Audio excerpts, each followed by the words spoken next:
I went to the highest building in my school to draw. 5 minutes later, I was leaving with trauma and an unfinished sketch. So boom.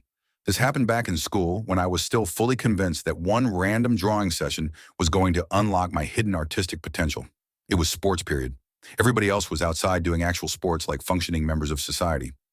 Meanwhile, me, I got hit with that feeling.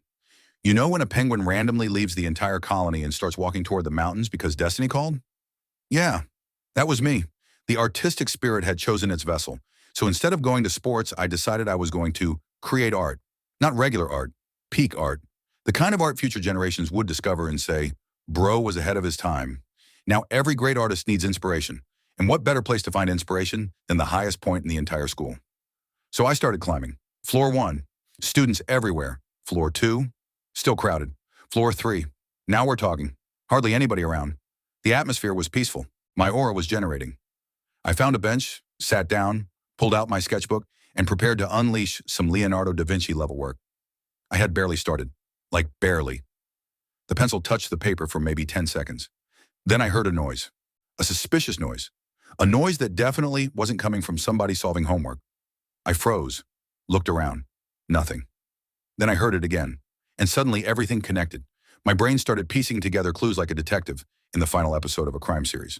Now listen, I've seen this happen to people in movies. I've watched scenes where the main character accidentally walks into something they absolutely weren't supposed to see. I always laughed. I never thought I'd experience it in real life. Yet here we are. At the entrance of the floor were two students having a very private moment, in a very public place, in school, on school property, during sports period. Brother, sister, please. There are literally buildings designed for privacy. Why are we doing this in my art sanctuary? Out of every location available on planet Earth, y'all chose my spot, my sacred place of inspiration? The disrespect was actually unbelievable. At first, I was just sitting there stunned, like when your Wi-Fi disconnects for 3 seconds and your entire reality collapses. Then I realized something. I had two choices. Option 1, pretend I never saw anything and leave. Option 2, pretend I never saw anything and leave faster. I chose option 2, immediately.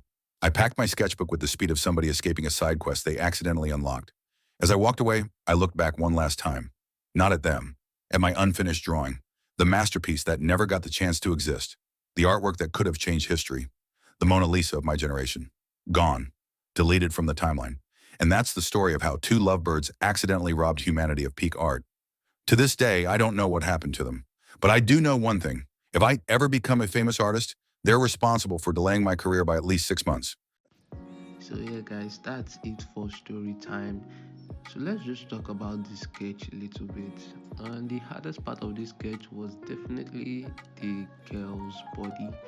Drawing the body was so hard. I tried my best, and this is what I turned out with. I think it's pretty nice, and it was mostly the reference that helped, especially in this guy's face. And yeah, so that's basically it.